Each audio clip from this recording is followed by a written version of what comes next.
Thank you very much, Alicia. First of all, let me begin by thanking the Pontifical Academy of Sciences and everyone who helped to organize this event. I think this is a historical event that brings us hope.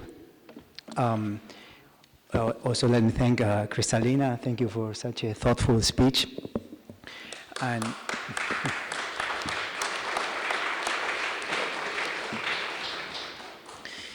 so we've been discussing during the day a number of problems that we see that we are experiencing in the global economy. It is clear that things are not working well at the global level. Since the end of Bretton Woods, we haven't had share growth.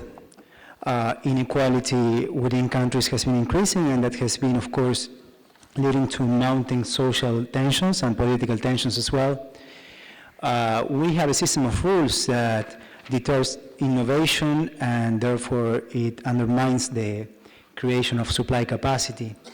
The same system of rules also makes it very difficult for countries that suffer problems of effective demand, aggregate demand, situations in which the debt burden becomes unsustainable, to get out of those traps. And finally, we are severely harming our planet.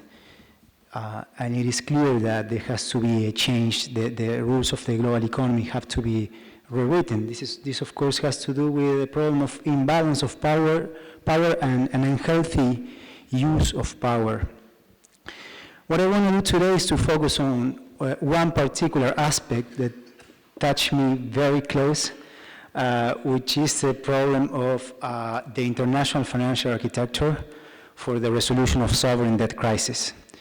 It touched me very close because of two main reasons. One of them is that I've been studying together with a group of people, most notably Joe Stiglitz, this issue for a number of years, also with the support of the Center for International Governance Innovation and the Institute for New Economic Thinking, building on the work of others, including people present in this room, like, for instance, Jeffrey Sachs. He's there. And the second reason is because today I'm the Minister of Economy of Argentina that is suffering a deep sovereign debt crisis. And what we see on this front is that there is a highly deficient international financial architecture for resolving situations of unsustainable debt. When debtors borrow, they pay, in many cases, a risk premium. Basically, that's a premium that says things go bad. There is a protection for creditors in case things go badly. The problem is that when things go badly, there is no formal framework that says, okay, this is the state, these are the moments in which the debtor has to stop making the transfer to the creditors, justifying the fact that he was paying a risk premium. That doesn't happen. There is no legal framework, no international rule of law to resolve these situations in an orderly manner. And what we see is deep suffering. Today, Pope Francis spoke of la angustia de la deuda. There is suffering, so societies suffer. We see that it takes too long for countries in situations of debt crisis to even start addressing the problems. And once they start addressing the problems, most often than not, they get insufficient relief in order to restore the conditions for returning to economic growth and devolving the opportunities to the societies. So what we see in this context are increasing unemployment, increasing poverty, increasing inequality. We see this over and over. The economic theory predicts it, and the evidence is overwhelming. This is what's happening. Not only that, but once a country manages to finalize a restructuring deal with a large majority of creditors, there are still risks that minorities and managed to block the finalization of the process. Minorities that buy debt in situations of default, and they follow an cooperative strategy of holding out of the restructuring process and litigating. And there has been a lot of discussion about this over the last years, and there has been very little progress. In the sphere of the United Nations, there were two resolutions, one in 2014, that established that there should be a multinational formal framework for sovereign debt restructuring. It's simply the indication of will in that direction. That was a resolution that was opposed by the largest creditor countries. In 2015, there was another resolution establishing 9 principles that should be the basis of such a mechanism. Again, it didn't have the support of the most advanced economies of the world. And the response to that was changes in the language of sovereign debt contracts endorsed by the International Capital Markets Association in 2014, adopting or suggesting presumably more robust collective action clauses. And that's all. Many of us, or at least some of us, argue that that will help, but it will likely be insufficient to provide the conditions for orderly and effective resolutions of sovereign debt crisis. And now we have Argentina. Interestingly, these discussions were triggered by the situation that Argentina was suffering, and there was the problem that it had with the holdout creditors, some of them defined in the literature as vulture funds. And now we have Argentina again.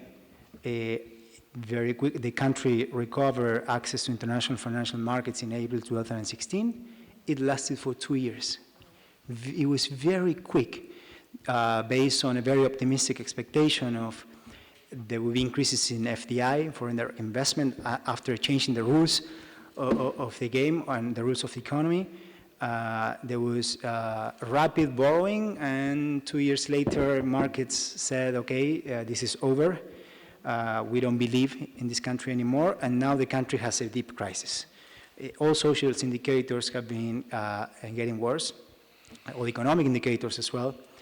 And this will be the next big test. It's already the big test for the international financial architecture for sovereign debt crisis resolution.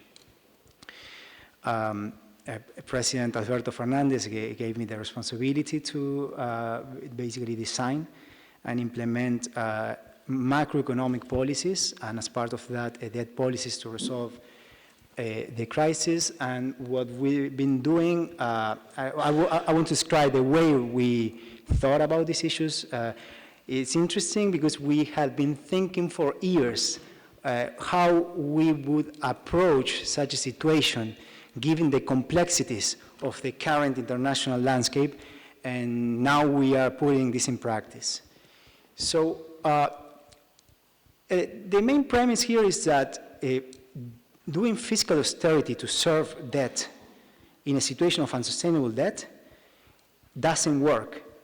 On the contrary, it's self-defeating. It makes the situation worse. So we had to change that path in which the country was going. What we did here was to redefine priorities. This is a discussion that we had this morning, the need to redefine priorities. Pope Francis also referred to the need to redefine priorities, and that's what we did. But we also decided to make an effort in order to try to resolve this crisis in the most orderly way.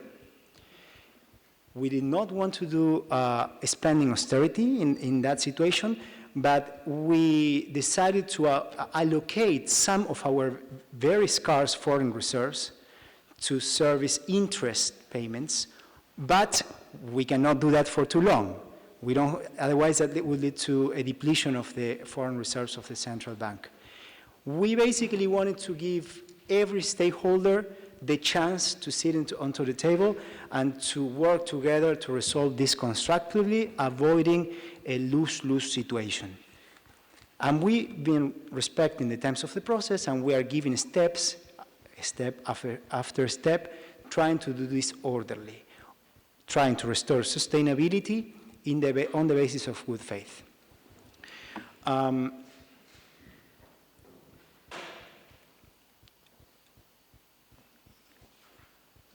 Again, time is of essence. We don't want to fall onto the too late syndrome that we see today in the world.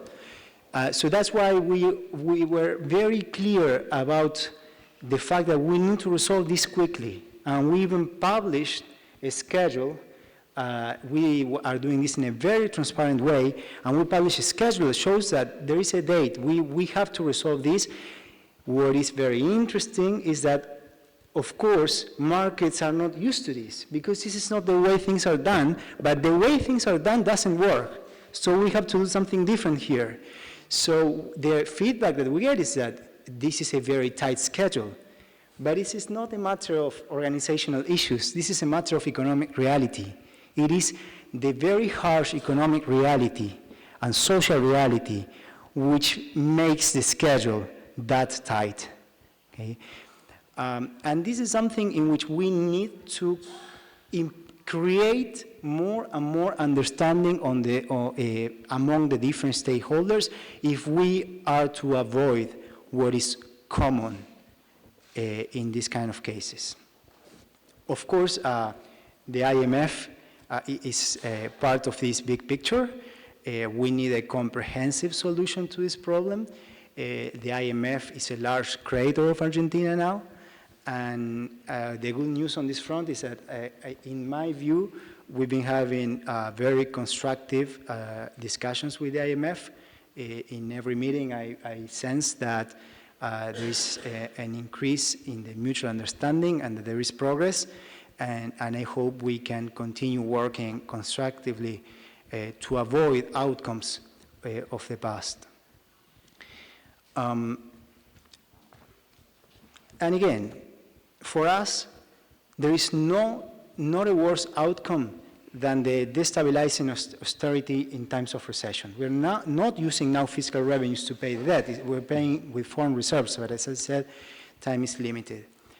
Any other outcome is less worse than continuing serving debt when it becomes even more unsustainable and it forces us to a deeper recession. And we are going to be very firm on that.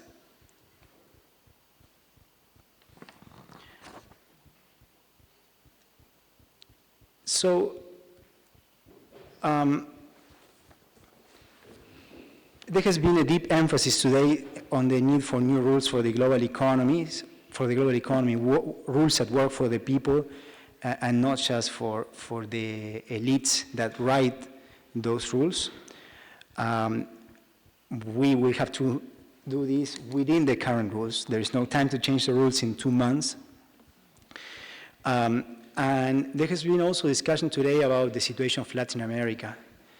It is clear that the tensions in the region are mounting, and there is clear that there has been a lack of leadership. We find Alicia Bárcena's view totally on point, what she shared today with us, that the main problem has been the inequality. And economies that have been growing in the past, but the problems of inequality have not been solved at a speed that is reasonable and tolerable. And that's why we see so much tension today. On the good side, I want to say that I think Argentina is an opportunity. It's an opportunity to bring stability to the region in a context of scarce leadership. My president, Alberto Fernandez, is bringing great leadership. He is bringing great leadership to the country and to the region. On top of that, he's a remarkable goalkeeper in football. You want to keep that in mind. And we're trying to do things in a way that work, basically very much aligned with the premises that have been put on the table today here. We've been discussing these issues for many years with the help of remarkable economists all over the world. We want to have an economic system that is inclusive, but not just inclusive, that is also dynamic. Dynamism is important because there are not enough resources in order to resolve all the problems just by redistributing. There has to be shared growth. And for shared growth, there have to be appropriate conditions. There has to be stability. So in a context of very, very tight constraints, we decided to redefine priorities, and it has a work for changing the mood. Of course, much more needs to be done. We need to restore the consistency of the system. We need to resolve the problem of unsustainable debt. Otherwise, any effort would be ineffective, and that's why we have to do it fast. And the chances of succeeding are higher if the positions of the different stakeholders are constructive. We are doing our best to act in the most constructive way given the constraints we face. We do see a constructive approach from the IMF, actually very constructive, and we're happy with that. That is not enough, we need more. There are some ministers of finance here who are for countries that constitute the Paris Club. That's also a problem that we need to address.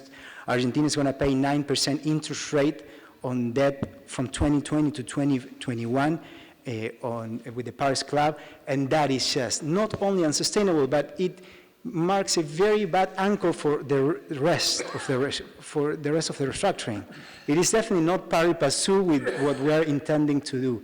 So we may understand the complexities of the Paris Club, but if we are going to do things right, we need cooperation there as well, and we need cooperation from the bondholders. Joe Stiglitz said something earlier that immediately came to my mind out of the many things that Joe said that have come to my mind over the last years and penetrated into my mind. But it was this issue that the same investment funds that are bondholders, they have business models that are focused on very narrow views of the world. Even the same universities in which we learn and we create knowledge are invested into these funds.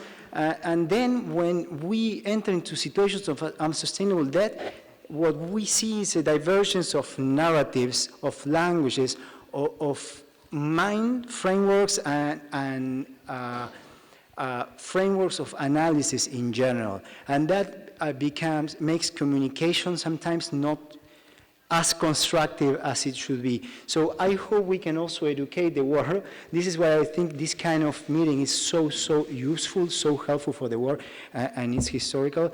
And I hope we can all work together on creating a different kind of mentality that help Argentina today, but the world in general, to create a more sustainable environment that work not just for the privileged, but for the many. Thank you. Thank you. Thank you very much, Martin. I think that there's nobody else that could be in that job than you, because you've been thinking for many years about the framework for sovereign debt restructuring, and as you said, this is not going to be solved in the next 2 months, but for sure we have to think about it in the medium term. And I know that what you're thinking today is how on earth are you going to resume growth, because it's probably the most important element to avoid any problems of debt, and a very difficult challenge. And I must say that this is not, you're not alone. First thing, you're not alone.